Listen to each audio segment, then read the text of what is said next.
అది డిసెంబర్ 24, 1999 సంవత్సరం. Indian airlines flight IC-814 Nepal రాజధాని అయినటువంటి కాఠ్మాండు నుండి బయలుదేరింది. ఈ విమానం ఢిల్లీకి బయలుదేరినది. సాధారణంగా కాఠ్మాండు నుండి ఢిల్లీ ప్రయాణించడానికి 2 గంటలు పడుతుంది. కానీ ఈ విమానంలో ఉన్నటువంటి ప్రయాణికులకు మరియు విమాన సిబ్బందికి తెలియని విషయం ఏమిటంటే, వారు ఢిల్లీకి చేరుకోవడం అనేది వారు అనుకున్న దానికంటే చాలా ఎక్కువ సమయం పడుతుంది అని. వారు ప్రయాణిస్తున్న ఆ విమానం 5 టెర్రరిస్టుల చేత హైజాక్ చేయబడినది. ఈ హైజాకర్లు విమానంలోని ప్రయాణికులను విడిపించాలంటే $200 మిలియన్ల భారత ప్రభుత్వం నుండి కోరారు. అంటే సుమారుగా భారతదేశ కరెన్సీలో 1650 కోట్లు టెర్రరిస్టులు డిమాండ్ చేశారు. కేవలం డబ్బులు మాత్రమే కాకుండా కొంతమంది ఉగ్రవాదులను జైలు నుంచి విడుదల చేయడం వంటి కొన్ని అదనపు డిమాండ్లను కూడా ఈ హైజాకర్లు చేశారు. దేశం మొత్తం రాబోయే 7 రోజులు ఎంతో ఆతృతతో ఈ యొక్క విమాన హైజాక్ని భారత ప్రభుత్వం ఎంత సమర్థవంతంగా పరిష్కరించగలదో అని ఎదురు చూస్తుంది. మన దేశంలోని అన్ని టెలివిజన్ ఛానళ్లు ఈ విమాన హైజాకింగ్నే తమ టీవీ ఛానళ్లలో చూపిస్తున్నాయి. ఈ విమాన హైజాకింగ్ మన భారతదేశ చరిత్రలోనే అతిపెద్ద హైజాకింగ్ మరియు ఇదే చివరి విమాన హైజాకింగ్. ఆ తర్వాత ఇప్పటి వరకు అదృష్టవశాత్తు అప్పటి నుండి ఇప్పటి వరకు భారతదేశంలో ఇతర విమానాలు ఏవీ హైజాక్ చేయబడలేదు. 24 दिसंबर 1999 काठमांडू से दिल्ली आ रहे इंडियन एयरलाइंस के विमान का आज अपहरण कर लिया गया है. Plane was carrying 11 crew members and 179 passengers. We were blindfolded, all of us, with our heads down. Passenger है, उनकी सेफ्टी हमारी सबसे बड़ी priority. We have evidence to show that hijackers were encouraged by Pakistan. ఈ విమానం కాఠ్మాండు నుంచి బయలుదేరిన కొంచెం సేపటికి విమానంలో ఉన్న ప్రయాణికులకు కూల్ డ్రింక్స్ మరియు స్నాక్స్ను విమాన సిబ్బంది ఇస్తున్నారు. ఇంతలో ముసుగులు ధరించిన 4 వ్యక్తులు ముందుకు వచ్చి వారు తింటున్నటువంటి ఆహారాన్ని బలవంతంగా లాగివేసి ఈ యొక్క విమానం హైజాక్ చేయబడిందని, అందరూ గొడవ చేయకుండా కూర్చోవాలని ప్రయాణికులకు చెబుతారు. ఆ తరువాత హైజాకర్లు పైలట్ క్యాబిన్లోకి వెళ్లి గన్ పాయింట్ మీద కెప్టెన్ దేవి శరణ్తో పడమర వైపు ఎగురుతూ ఉండాలని ఆదేశించారు. వాస్తవానికి హైజాకర్లు ఈ విమానం పాకిస్తాన్కు తీసుకువెళ్లాలని అనుకున్నారు. కాబట్టి ఈ విమానం ఢిల్లీ దాటి పాకిస్తాన్ వైపు వెళ్లుతూనే ఉంది. ముఖ్యంగా లాహోర్ విమానాశ్రయానికి తీసుకుని వెళ్లాలని ఈ హైజాకర్లు విమానాన్ని లాహోర్ వైపు మళ్లిస్తారు. కానీ లాహోర్లోని పాకిస్తాన్ ఎయిర్ ట్రాఫిక్ కంట్రోలర్లు తమ భూభాగంలో ఈ విమానం దిగకుండా నిషేధించారు. కనుక ఇప్పుడు లాహోర్ తీసుకెళ్లే అవకాశాలు కనుమరుగైపోయాయి. మరోవైపు భారత ఎయిర్ ట్రాఫిక్ కంట్రోలర్లు ఈ విమాన హైజాకింగ్ గురించి రాత్రి అనగా సాయంత్రం సమయం 4:40 తెలుసుకున్నారు. ఆసక్తికరంగా అప్పటి ప్రధాని అటల్ బిహారీ వాజ్పేయి మరియు అతని ప్రధాన కార్యదర్శి బ్రాజేష్ మిశ్రాకి ఈ విషయం 1 గంట తరువాత అనగా సాయంత్రం 5:20 తెలిసింది. చూడండి ఎంత లేటుగా భారత ప్రధానికి తెలిసిందో. సాయంత్రం 6:04 భారత విమాన ట్రాఫిక్ నియంత్రణ సంస్థ ఫ్లైట్ IC-814తో కమ్యూనికేషన్ను ఏర్పరచుకోవడానికి ప్రయత్నించింది. ఆ సమయంలో కెప్టెన్ దేవి శరణ్ విమానం తక్కువ ఇంధనంతో నడుస్తున్నట్లు హైజాకర్లకు చెప్పాడు. మరియు హైజాకర్లు హైజాక్ చేసిన విమానంను లాహోర్లో ల్యాండ్ అవ్వడానికి పాకిస్తాన్ ప్రభుత్వం అనుమతించలేదు. పాకిస్తాన్ ప్రత్యర్థులను లాహోర్లో దిగడానికి అనుమతి ఇవ్వమని విమాన కెప్టెన్ భారత వాయు ట్రాఫిక్ నియంత్రణను అభ్యర్థిస్తాడు. ఎందుకంటే హైజాకర్లకు ఎంతో నిరాశకు గురయ్యారు. పాకిస్తాన్లో దిగడానికి అనుమతించకపోతే హైజాకర్లు ప్రయాణికులను చంపేస్తామని బెదిరిస్తున్నారు. సాయంత్రం 6:30 పాకిస్తాన్లోని భారత హై కమిషన్ లాహోర్లో విమానం దిగడానికి పాకిస్తాన్ అధికారులను అభ్యర్థిస్తుంది. కానీ వారికి అనుమతి ఇవ్వలేదు. ఇంతలో విమాన కెప్టెన్ దేవి శరణ్ హైజాకర్లతో మాట్లాడడానికి ప్రయత్నించాడు. విమానం యొక్క ఇంధనం చాలా తక్కువగా ఉందని వారికి చెప్పి భారతదేశం యొక్క అధికారులతో మాట్లాడి పాకిస్తాన్లో విమానం దిగే ఏర్పాట్లు చేయమని టెర్రరిస్టులకు చెప్తాడు. హైజాకర్లు చాలా నిరాశతో ఉన్నారు. వారు విమానం దింపడానికి అనుమతి ఇవ్వకపోతే ప్రయాణికులు అందరినీ చంపేస్తామని భారతదేశ అధికారులకు చెప్పారు. హైజాకర్లు అమృత్సర్లోని విమానమును ల్యాండ్ చేసేందుకు ఒప్పుకున్నారు. ఇంధనం నింపడానికి అమృత్సర్లో నింపితే చాలా ఈజీగా ఉంటుందని వారి ఉద్దేశం. సాయంత్రం 6:44 ఫ్లైట్ అమృత్సర్ వైపు దిగడం ప్రారంభిస్తుంది. హైజాకర్లు ఇది జరగాలని కోరుకోలేదు. వారు ఒక భారతీయ విమానాన్ని హైజాక్ చేశారు మరియు భారతదేశంలో ల్యాండ్ కావడానికి భారత ప్రభుత్వానికి మరియు అధికారులకు ఇది ఒక గొప్ప అవకాశంగా మారింది. ఎందుకంటే విమానం దిగేది పంజాబ్లోని అమృత్సర్లో కనుక. ఈ సంక్షోభంలో ఈ పరిస్థితిని భారతదేశానికి చాలా ప్రయోజనకరంగా మార్చుకోవచ్చు. విమానం భారతదేశంలో దిగబోతుందన్న విషయం అన్ని భారత దళాలకు తెలిసింది. అప్పుడు పరిస్థితిపై మంచి కంట్రోల్ను కలిగి ఉంటాయని మన భారతదేశంలోని అధికారులు చాలామంది అనుకున్నారు. కానీ తరువాత ఏమి జరిగిందో మనం ఇంకొద్ది క్షణాలలో తెలుసుకుంటాం. అది ఏమిటంటే మన భారతదేశ అధికారులు చేసింది చాలా పెద్ద తప్పు, చారిత్రాత్మకమైనటువంటి తప్పు అని సుబ్రహ్మణ్యం స్వామి ఈ సంఘటనను వివరించారు. భారత అధికారులు ఈ విమాన విషయంలో ఏమి తప్పు చేశారు? 1 కాదు 2 కాదు, అనేక తప్పులు చేశారు అని ఆయన చెప్పాడు.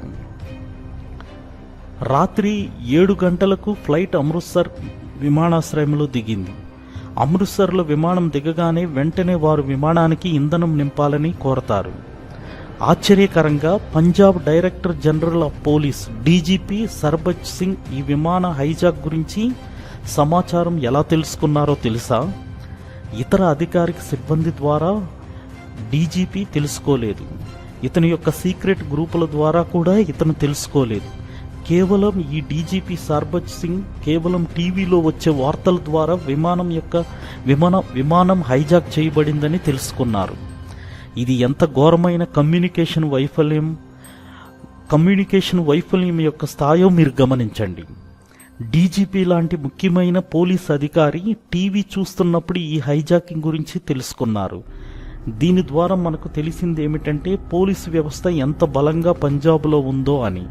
అనగా పోలీసు వ్యవస్థని పంజాబ్లో చాలా వీక్గా ఉన్నది అని అర్థం. ఈ హైజాకింగ్ తరువాత సంక్షోభ నిర్వహణ సమూహం అనే ఒక గ్రూప్ ఏర్పడింది మరియు వీలైనంత వరకు విమానం ఆలస్యం చేసే ఉద్దేశంతో స్థానిక కమాండోలకు ఒక ప్లాన్ని అభివృద్ధి చేయడానికి మరియు మైదానంలో కొన్ని కార్యకలాపాలను నిర్వహించడానికి ఇది ఎక్కువ సమయం అనుమతిస్తుంది. కానీ ఈ విమానంలో హైజాకర్లు స్థానిక పోలీస్ అధికారులతో కమ్యూనికేట్ చేయడానికి నిరాకరించారు. హైజాకర్లు కేవలం ఢిల్లీ అధికారులతో మాత్రమే కమ్యూనికేట్ చేయాలనుకున్నారు. కానీ ఈ కమ్యూనికేషన్ ప్రభావవంతంగా ఉండదని వారికి అర్థమైపోయింది. కెప్టెన్ దేవి శరణ్ విమానంలో ఇంధనం అయిపోవస్తుంది, త్వరగా ఇంధనం నింపాలని మళ్లీ భారతీయ అధికారులను అడగమని టెర్రరిస్టులకు చెబుతాడు.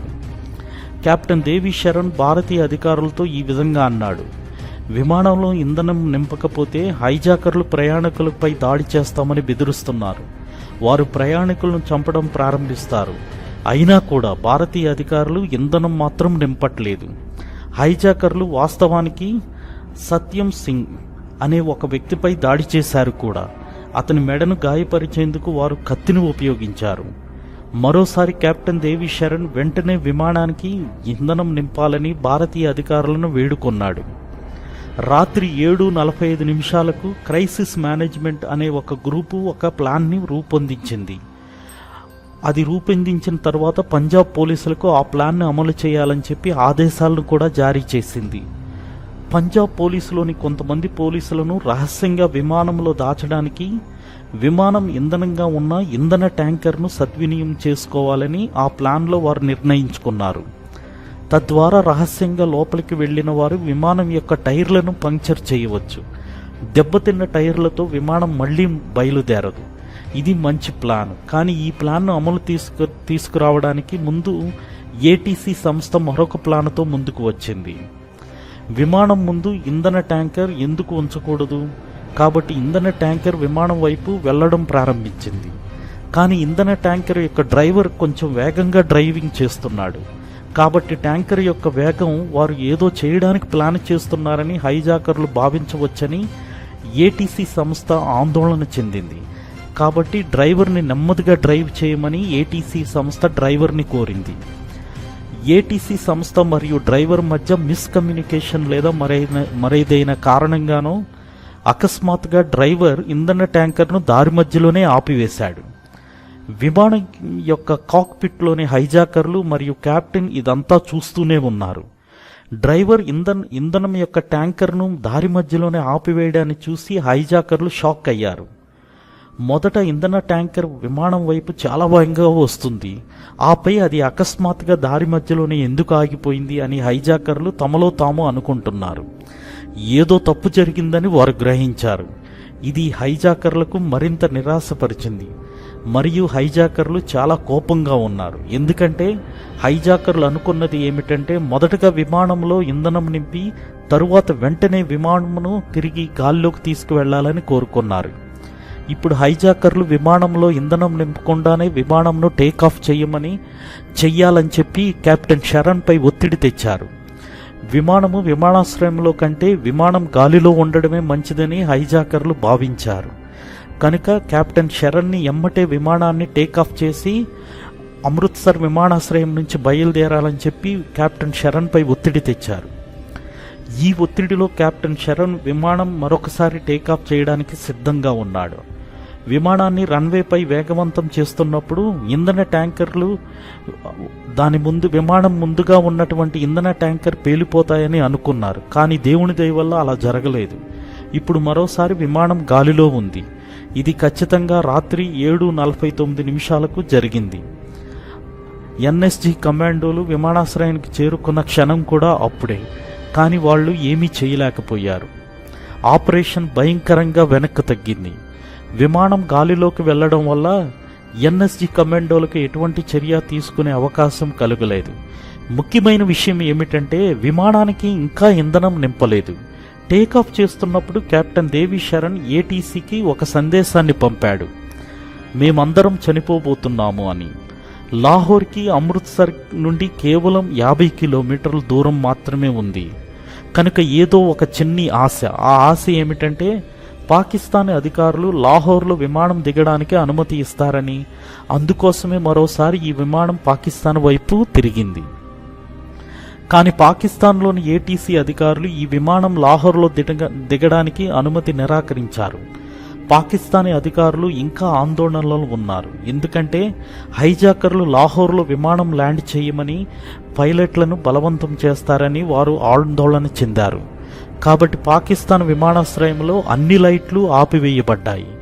విమానాశ్రయంలోని అన్ని నావిగేషనల్ సహాయాలు మరియు లైట్లు ఆపివేయబడ్డాయి. తద్వారా వారు విమానం ల్యాండ్ చేయాలనుకున్న లైట్లు లేకుండా ఉండడం వల్ల విమానాన్ని లాహోర్లో ల్యాండ్ చేయడం అనేది చాలా కష్టమైన పని. కానీ కెప్టెన్ షరన్ హైజాకర్ల నుండి చాలా ఒత్తిడిలో ఉండడం వల్ల విమానం ల్యాండ్ అవ్వడానికి లైట్లు కనిపించకపోయినా పర్వాలేదు. కానీ విమానాన్ని ఎక్కడో ఒక చోట ల్యాండ్ చేయాల్సిన పరిస్థితి. ఎందుకంటే విమానంలో ఇంధనం అనేది అయిపోవస్తుంది. అందుకని కెప్టెన్ షారన్ అస్సలు పట్టించుకోలేదు. అతను విమానం ల్యాండ్ చేయాల్సి వచ్చింది. ఆ స్థలం వైపు విమానం నెమ్మదిగా దిగుతుంది. అకస్మాత్తుగా కెప్టెన్ షరన్ రాబోయే అపాయాన్ని గమనించాడు. అది ఏమిటంటే విమానం హైవే వైపు భూమిని క్రాష్ చేయబోతుందని గ్రహించాడు. విమానాన్ని రోడ్డు మీద నింపడానికి చూశాడు. అప్పుడు ఆ క్రాషెస్ వల్ల విమానం పేలిపోయే ప్రమాదం ఉందనేసి కెప్టెన్ షరన్ భావించాడు. దీనిని చూసి పాకిస్తానీ ఏటీసీకి ఆఖరి అభ్యర్థన చేశాడు. వారు విమానాశ్రయంలో దిగడానికి అనుమతించకపోతే విమానం హైవేపై భూమిని క్రాష్ చేస్తుందని, అప్పుడు విమానంలో ఎవరూ ప్రాణాలతో ఉండరని, దానికి బాధ్యతలు మీరే అని కెప్టెన్ షారన్ లాహోర్ విమానాశ్రయ అధికారులకు చెప్పాడు. దీన్ని విన్నప్పుడు చివరికి లాహోర్లోని ఏటీసీ అధికారులు విమానం ల్యాండింగ్కు అంగీకరించారు. కనుక ఈ విమానం సాయంత్రం 8:07 లాహోర్లో ల్యాండ్ అయినది. ఈ విమానం మళ్లీ బయలుదేరకుండా నిరోధించడానికి పాకిస్తాన్ విమానాశ్రయ అధికారులకు భారతదేశం యొక్క అధికారులు ఒక విన్నపాన్ని పెట్టుకున్నారు. భారతదేశం యొక్క ప్లాన్ ఏమిటంటే హైజాకర్లతో చర్చలు జరపడానికి ఇస్లామాబాద్లోని భారత హై కమిషనర్ జి పార్థసారథిని పంపాలని భారతదేశం ప్లాన్ వేసింది. పాకిస్తాన్లోని ఈ విమానాశ్రయంలో ఈ విమానంలో చివరకు ఇంధనం నింపగలిగింది మరియు ఈ విమానం మరోసారి బయలుదేరకుండా నిరోధించడానికి లైట్స్ మరోసారి ఆపివేయబడ్డాయి. వారి కమాండోలు విమానం చుట్టూ ఉన్నారు. స్పష్టంగా పాకిస్తాన్ దళాలు హైజాకర్లతో చర్చలు జరపడానికి ప్రయత్నించారు. పిల్లలు మరియు మహిళా ప్రయాణికులను విడుదల చేయమని వారు హైజాకర్లను కోరారు. కానీ ఈ చర్చలు విఫలమయ్యాయి. వారి చర్చలు పరిష్కారం పొందలేదని హైజాకర్లు నిరాశ చెందారు. హైజాకర్ల డిమాండ్లు నెరవేరలేదు కనుక హైజాకర్లు మరో ప్రయాణికుడిపై దాడి చేశారు. రూపిన్ కటియాల్ గోర్గాన్ నుండి 25 ఏళ్ల వ్యక్తి వారి హనీమూన్ నుండి తన భార్యతో తిరిగి వస్తున్నాడు. హైజాకర్లు అతనిపై దాడి చేయడం వల్ల తరువాత అతను చనిపోయాడు. ఇతను హైజాకర్లచే అతి దారుణంగా పొడిచి చంపబడ్డాడు. One passenger, Rupin Katyal, returning from his honeymoon, was brutally stabbed to death. ఇప్పుడు పరిస్థితి మరింత తీవ్రంగా మారింది. భారత హై కమిషనర్కు హెలికాప్టర్ అందించే బాధ్యత పాకిస్తాన్కు ఉంది. తద్వారా అతను వీలైనంత త్వరగా చర్చల కోసం లాహోర్ చేరుకోవచ్చు. కానీ హెలికాప్టర్ను పాకిస్తాన్ అధికారులు 3 గంటలు ఆలస్యంగా అందించారు. భారత హై కమిషనర్ లాహోర్ చేరుకునే సమయానికి విమానం మరోసారి బయలుదేరబడిందని తెలుసుకున్నాడు. విమానాశ్రయంలోని అన్ని లైట్లు స్విచ్ ఆఫ్ చేయబడినప్పుడు ఇది ఎలా సాధ్యమైంది? మరియు విమానం కమాండోలతో చుట్టుముట్టబడి ఉన్నది. విమానం ఇంకా ఎలా బయలుదేరవచ్చు? ఇలాంటి అనేక సందేహాలు భారత అధికారులకు వచ్చాయి. అంటే దాని అర్థం పాకిస్తాన్ కూడా ఈ కుట్రలో ఒక భాగం పోషించిందని అర్థం. విమానాన్ని లాహోర్ నుండి ఓమన్కు తరలిస్తారు, కానీ అక్కడ కూడా వారి ల్యాండ్ అవ్వడానికి అనుమతి తిరస్కరించబడింది.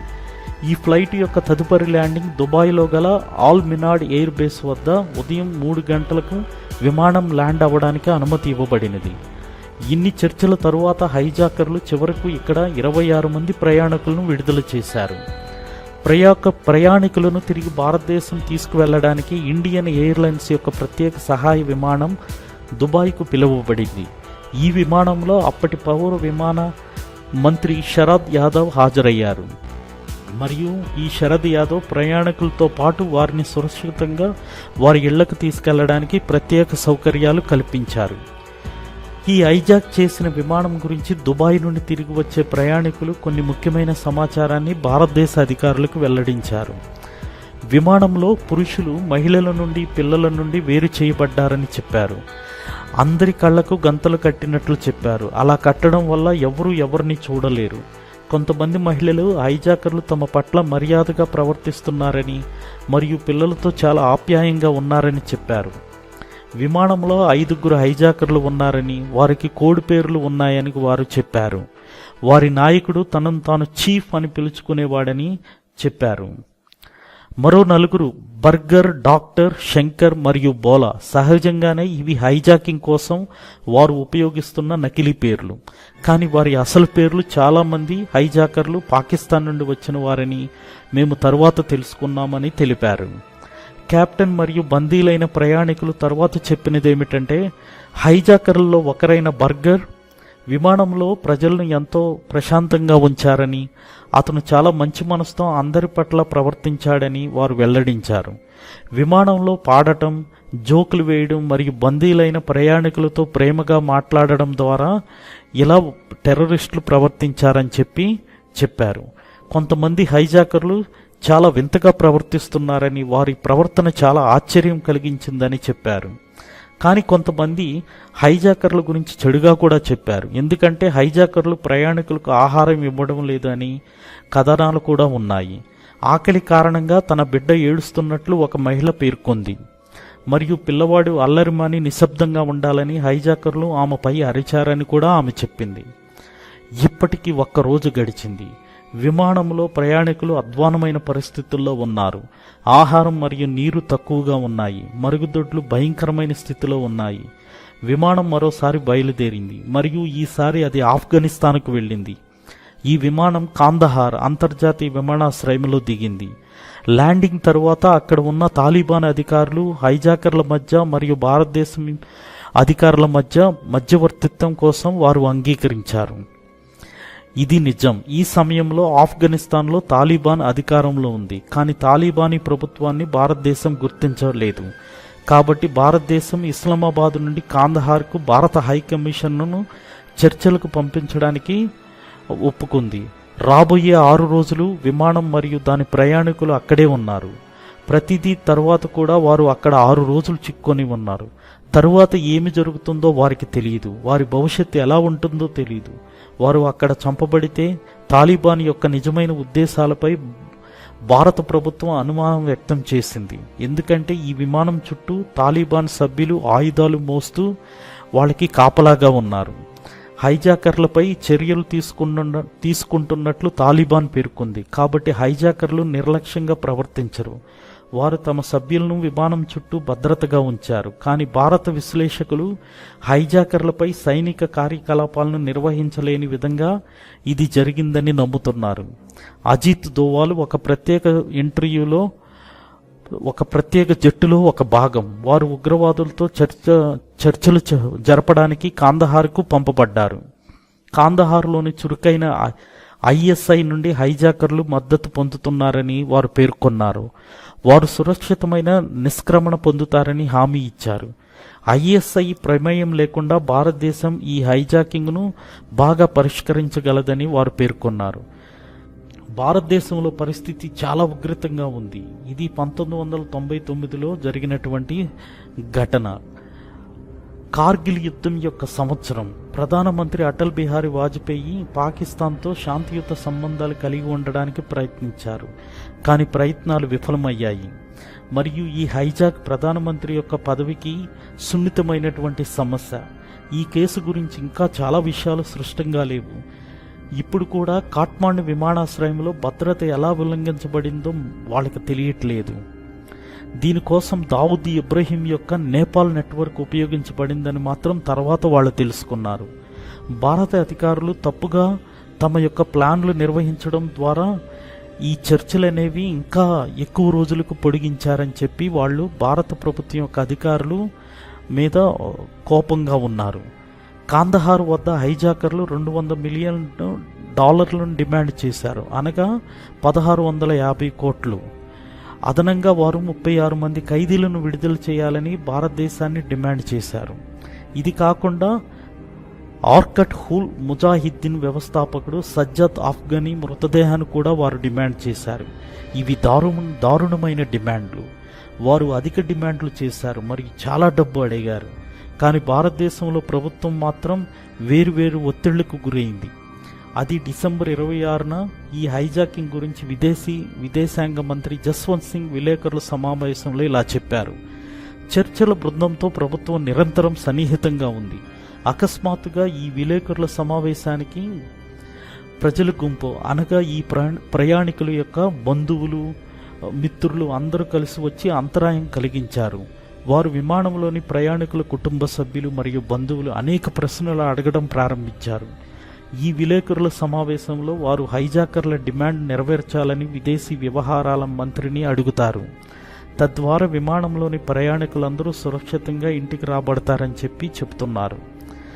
భారత ప్రభుత్వం జైల్లో ఉన్నటువంటి ఉగ్రవాదులను విడుదల చేయాలని విమానంలోని ప్రయాణికుల బంధువులు ప్రభుత్వాన్ని డిమాండ్ చేయటమే కాకుండా డిసెంబర్ 1989లో జరిగిన పాత సంఘటనను గుర్తుకు చేస్తారు. అది ఏమిటంటే, అప్పటి యూనియన్ మినిస్టర్ అయినటువంటి మఫ్టీ సయ్యద్ కూతురు రూబియా సయ్యద్ను టెర్రరిస్టుల నుంచి విడిపించడానికి అతి క్రూరమైన తీవ్రవాదులను జైలు నుంచి విడుదల చేశారని చెబుతారు. భారతదేశం యొక్క పౌరుల జీవితాలను ప్రాముఖ్యత వహించాలని చెప్పి వారు భారతదేశ ప్రభుత్వానికి మరొక్కసారి నొక్కి చెబుతారు. తమ ప్రియమైన వారిని వెంటనే దేశంలోకి తీసుకురావడానికి ప్రభుత్వం చర్యలు తీసుకోవాలని వారు డిమాండ్ చేశారు. ఈ విమానంలోని ప్రయాణికుల భద్రత మొదటి ప్రాధాన్యతగా ఉండాలని వారు డిమాండ్ చేశారు. వారి భద్రత మిగతా అన్ని విషయాల కన్నా ముఖ్యమైనదని వారు ప్రభుత్వాన్ని డిమాండ్ చేస్తున్నారు. ఖైదీలను విడిపించడం అన్నా లేదా డబ్బు టెర్రరిస్టులకు విడుదల కోసం ఇవ్వడం అన్నా ఇవన్నీ రెండవ ప్రాధాన్యత కిందకి వస్తాయని ప్రయాణికుల బంధువులందరూ ప్రభుత్వాన్ని డిమాండ్ చేస్తున్నారు. విదేశాంగ మంత్రి జస్వంత్ సింగ్ ముందు ఇది అంతా జరుగుతుంది. కానీ భారత అధికారులు చర్చల కోసం ఇంకా కాందహార్కు చేరుకోలేదు. వారు డిసెంబర్ 27, 1999 సంవత్సరంన మరుసటి రోజు చేరుకున్నారు. భారత అధికారుల చర్చల బృందానికి వివేకతు నాయకత్వం వహించారు. అతను అప్పుడు హోం వ్యవహారాల మంత్రిత్వ శాఖ సంయుక్త కార్యదర్శి మరియు హోం మంత్రిత్వ శాఖ యొక్క అధికారిక అజిత్ దోవల్ వెళ్లారు. అదే రోజు ప్రభుత్వంపై ఒత్తిడి తీవ్రమైంది. కొంతమంది బందీల బంధువులు రాజీవ్ గాంధీ భవన్లోకి బలవంతంగా తలుపులు బద్దలు కొట్టుకుని ప్రవేశించినప్పుడు సంక్షోభ నిర్వహణ సమూహం అనేటువంటి ఒక గ్రూపు ఒక సమావేశంలో ఉంది. కొంతమంది ప్రధాని నివాసం ముందు నిరసన వ్యక్తం చేస్తూ ఉన్నారు. భారత దళాలను సహాయక చర్యలు నిర్వహించడానికి తాము అనుమతించబోమని తాలిబాన్ స్పష్టంగా పేర్కొంది. కానీ తాలిబాన్ తాము భారతదేశం తరపున బందీలను విడిపించటంలో టెర్రరిస్టులతో శాంతియుత చర్చలు జరపడానికి సిద్ధంగా ఉన్నామని తాలిబాన్ అధికారులు తెలుపుతున్నారు. కనుక చర్చలు ఈ విధంగా జరుగుతూ ఉన్నాయి. తాలిబాన్ నాయకుడు మౌలానా మొహమ్మద్ ఉమర్ పాకిస్తాన్ వార్తాపత్రికతో మాట్లాడుతూ హైజాకర్లు విమానం వదిలి వెళ్లిపోవాలి లేదా వారి ఆయుధాలను వదిలేసి వెళ్లిపోవాలి అని చెప్పారు. ఈ విధంగా టెర్రరిస్టులతో చర్చలు 4 రోజుల పాటు కొనసాగాయి. ఒక పక్క భారతీయ చర్చల బృందం, తాలిబాన్ మరొక పక్క మరియు హైజాకర్ల బృందం ఒక పక్క ఇలా చర్చలు కొనసాగుతూనే ఉన్నాయి. అంతిమంగా హైజాకర్ల డిమాండ్లను ఈ చర్చల ద్వారా చాలా వరకు తగ్గించారు. అనగా 36 మంది ఖైదీలకు బదులుగా 3 ఖైదీలను మాత్రమే విడుదల చేయాల్సి ఉంది. హైజాకర్ల డిమాండ్లను తగ్గించిన ఘనత భారత చర్చల బృందంకు మరియు తాలిబాన్లకు ఇవ్వబడింది. విమాన హైజాకింగ్ విషయానికి వచ్చినట్లయితే 5వ రోజు నాటికి విమానంలో ఉన్న మరుగుదొడ్లు అన్నీ పొంగి పొర్లుతున్నాయి. విమానంలో ఉన్న ప్రయాణికులు జీవితంపై ఆశను కోల్పోతున్నారు. అప్పటికి రా చీఫ్ అయిన ఏఎస్ దులాట్ డిసెంబర్ 30వ తారీఖు 1990వ సంవత్సరంలో జమ్మూకి చేరుకున్నాడు. జమ్మూ జైల్లో ఉన్న 2 ఖైదీలను విడుదల చేయాలని జమ్మూ ముఖ్యమంత్రి అయినటువంటి ఫరూక్ అబ్దుల్లాను ఒప్పించడానికి ప్రయత్నించాడు. ఫరూక్ అబ్దుల్లా చాలా అయిష్టంగా ఉన్నారు. ఆయన చెప్పేది ఏమిటంటే దీని తరువాత వచ్చేటువంటి ప్రభావం చాలా నెగిటివ్గా ఉంటుందని ఆయన వాదించారు. కానీ చివరికి భారతదేశం మెయిన్ అధికారం ఉన్నటువంటి పార్టీ యొక్క ఒత్తిడి వల్ల జమ్మూ ముఖ్యమంత్రి అయిన ఫరూక్ అబ్దుల్లా టెర్రరిస్టుల డిమాండ్లకు కట్టుబడి ఉండవలసి వచ్చింది. ఖైదీలను విదేశాంగ మంత్రి జస్వంత్ సింగ్తో విమానంలో జమ్మూ నుంచి ఢిల్లీకి తరలించారు. వారు ఢిల్లీ నుంచి కాందహార్కు వెళ్లారు. మరుసటి రోజు డిసెంబర్ 31వ తారీఖు 1999న హైజాకర్ల డిమాండ్లను తీర్చారు మరియు కాందహార్లో 3 ఖైదీలను విడుదల చేశారు. మరోవైపు హైజాకర్లు విమానంలోని ప్రయాణికులను విడుదల చేశారు. ఈ సమయంలో హైజాకర్లను తాలిబాన్ అరెస్ట్ చేస్తుందని భారత బృందం అనుకున్నది. కానీ వారు దీన్ని చేయలేదు.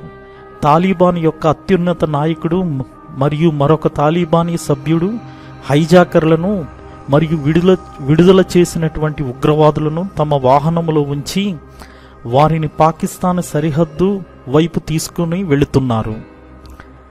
ఈ సమయానికి ఈ హైజాకింగ్లో పాకిస్తాన్ ప్రమేయం గురించి భారతదేశానికి స్పష్టమైంది.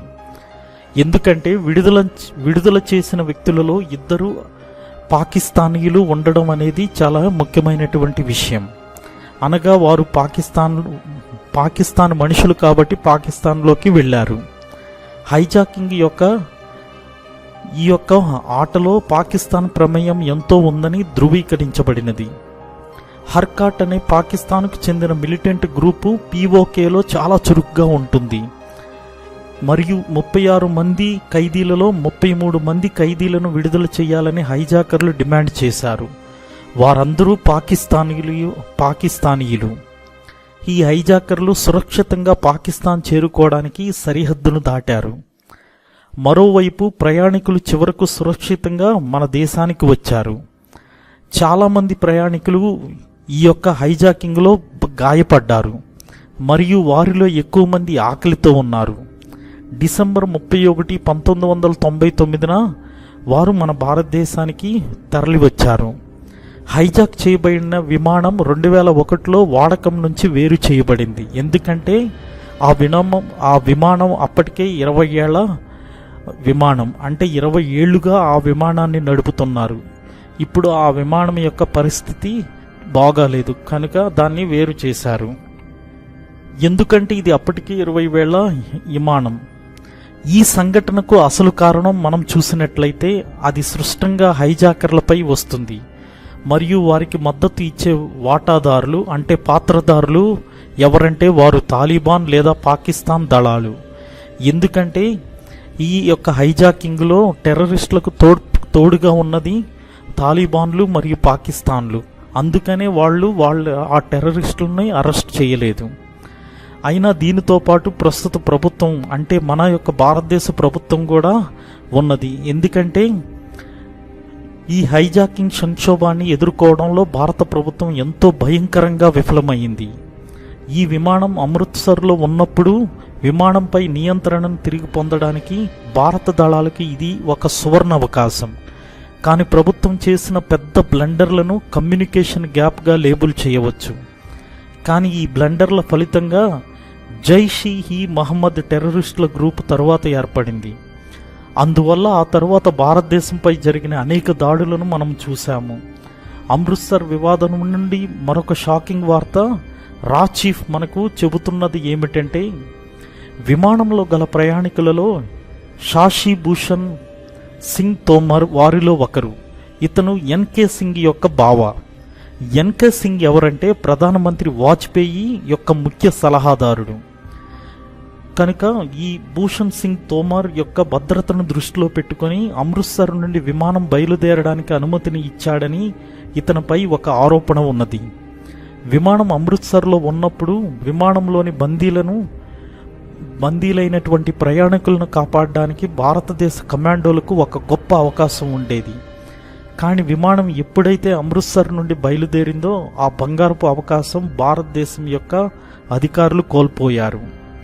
ఎందుకంటే విమానంలో ఉన్నటువంటి ఈ భూషణ్ సింగ్ తోమర్ అనే వ్యక్తి యొక్క భద్రతను దృష్టిలో పెట్టుకొని స్వార్థంగా ఆలోచించడం వల్లే తరువాత జరిగిన ఇన్ని అనర్థాలకు కారణమైందని ఇది భారత అధికారులు సిగ్గుపడే చర్య అని అనేక వార్తాపత్రికలు పేర్కొన్నాయి. మరొక షాకింగ్ విషయం ఏమిటంటే దేశంలోని అగ్రనాయకులలో చాలామంది అధికారులకు ఈ విమానం యొక్క హైజాక్ వార్త కేవలం వారు టీవీ ద్వారా తెలుసుకున్నటువంటి వార్త మాత్రమే. అంతేగాని మన యొక్క సీక్రెట్ సర్వీస్ కమ్యూనికేషన్కి చెందినటువంటి పోలీసులు కానీ ఎవ్వరు కానీ వారికి చెప్పింది లేదు.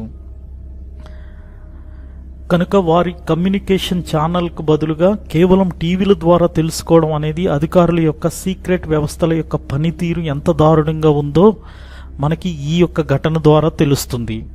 అప్పటి హోంశాఖ మంత్రి ఎల్కే అద్వానీ వంటి వారు ఈ సంఘటన గురించి సంక్షోభ నిర్వహణ కమిటీ తెలియజేయడానికి బదులుగా తాను టీవీల్లో వచ్చే వార్తా కార్యక్రమాల ద్వారా తాను తెలుసుకున్నానని చెప్పారు. ఈ కథ ముగింపులో కొన్ని శుభవార్తలు కూడా ఉన్నాయి. అవి ఏమిటంటే 1990వ సంవత్సరంలో జరిగిన ఆ సంఘటన తరువాత అప్పటి నుండి ఇప్పటి వరకు భారతదేశంలో ఏ ఇతర విమాన హైజాకింగ్ సంఘటనలు జరగలేదు. ఎందుకంటే విమాన నిబంధనలు మరియు ప్రక్రియలు చాలా కఠినంగా చేయబడినవి. ఇప్పుడు ఉన్నటువంటి టెక్నాలజీ వల్ల ఏ విమానమైనా హైజాక్ చేయడం అనేది చాలా కష్టతరం చేయబడినది. ఇప్పుడు విమానాన్ని హైజాక్ చేయడం అంటే ఆషామాషి కాదు. ఎన్నో భద్రతా చర్యలు తీసుకోబడినవి.